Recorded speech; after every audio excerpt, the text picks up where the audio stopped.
इस बात की हमेशा एक संभावना होती है कि सुपरस्टार का डब्ल्यूडब्ल्यूई में कोई मैच हो और डब्ल्यूडब्ल्यूई के चेयरमैन विंस मैकमैन को इतना नाराज कर दे कि वो उन्हें डब्ल्यूडब्ल्यूई से ही निकाल दे। आप माने या ना माने, लेकिन ऐसा होता है और ऐसा डब्ल्यूडब्ल्यूई के इतिहास में कई बार हो भी चुका है। अब रेसलर्स को निकाले जाने की वजह हर बार अलग होती है। कभी कोई सुपरस्टार स्क्रिप्ट से अलग कुछ कर देता है या पीजी गाइडलाइंस को नहीं मानता, तब विंस मैकमैन के पास उस सुपरस्टार को निकालने के अलावा और कोई चारा नहीं रहता। या फिर अगर किसी रेसलर का ओपोनेंट डब्ल्यूडब्ल्यूई कंपनी का कोई टॉप स्टार हो और वो टॉप स्टार उसके बारे में सीधे विंस से कोई शिकायत कर दे और इसके कारण विंस उन्हें उसी वक्त निकाल सकते हैं।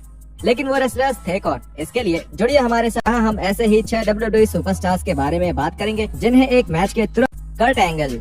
इस लिस्ट में कर्ट का नाम होना एक दिलचस्प बात है, क्योंकि एंगल के मामले में साबू के साथ हुए 2006 के ECW मैच के बाद सीधा निकाले जाने के बजाय कर्ट एंगल खुद विंस मैकमैन के पास गए और ये रिक्वेस्ट करी कि विंस उन्हें निकाल दें। एंगल उस वक्त अपनी चोटों की वजह से बहुत दर्द में थे। 2006 में कर्ट का ये रिलीज बहुत बड़ी बात थी, क्योंकि वो डब्ल्यूडब्ल्यूई के टॉप स्टार्स में से एक थे और उनके जाने से जाहिर सी बात है कि फैंस भी काफी नाराज हुए थे।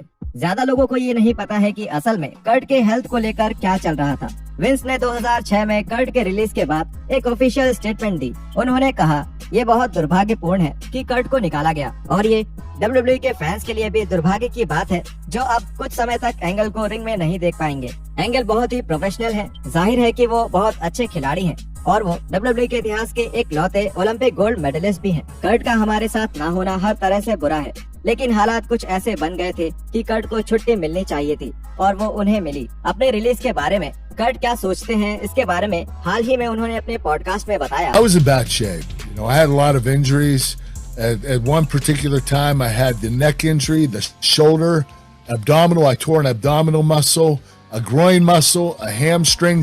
This is all at the same time. I was in really bad shape, and the painkiller problem wasn't getting any better. So I was in a state of turmoil, and even my relationship with Vince started dwindling, and it was getting more erratic. And I was, calling him, leaving him messages with threats, and I just fell out of control. I was in a bad point in my life. केन वेलास्केस का WWE career पूरी तरह से एक बर्बाद career था। ये दिक्कत उनके डब्ल्यूडब्ल्यूई में डेब्यू की रात से ही शुरू हो गई थी, जब केन ने फॉक्स टीवी पर हो रहे स्मैकडाउन के डेब्यू एडिशन में डब्ल्यूडब्ल्यूई टाइटल के लिए कोफी किंगस्टन और ब्रॉक लेसनर के मैच के बीच में रुकावट डाल दी। इस बात से कई फैंस नाराज हुए, क्योंकि उन्हें लगा उनके फेवरेट कोफी को केन और ब्रॉक के बीच इस झगड़े की वजह से दरकिनार कर दिया गया है। एक ऐसा झगड़ा जिसे कोई देखना भी नहीं चाहता था, और वैसे भी यूएफसी में उनका एक असली मैच हो चुका था, तो कोई ये क्यों ही देखना चाहेगा।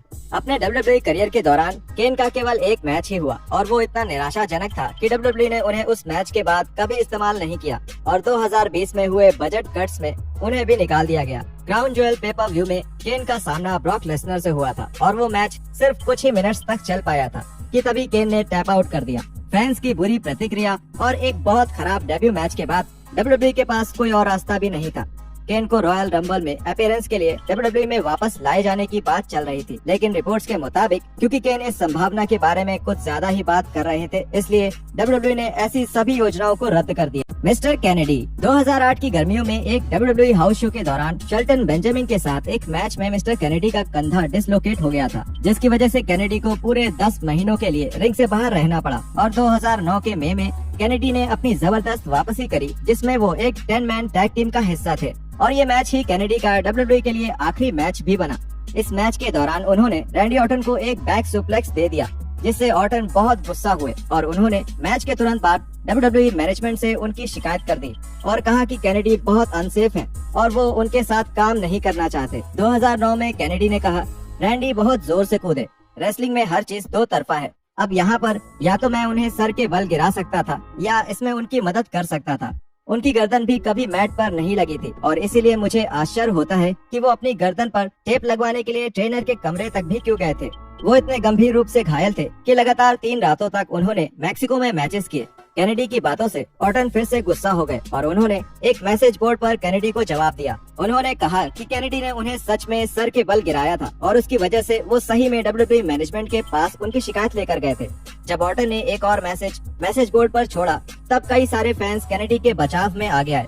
ये दूसरा मैसेज कैनेडी की पत्नी से जुड़ा हुआ था।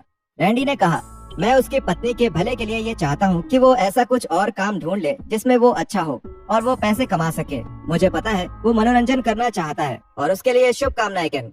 तुम्हें इसकी जरूरत पड़ेगी। कैनेडी के अनुसार केवल रैंडी ऑर्टन ने ही उनकी शिकायत नहीं करी थी। WWE के टॉप स्टार जॉन सीना भी ऑर्टन का साथ देने के लिए WWE की मैनेजमेंट के पास गए थे और इस वजह से विंस के पास कैनेडी को WWE कॉन्ट्रैक्ट से निकालने के अलावा कोई और रास्ता नहीं था।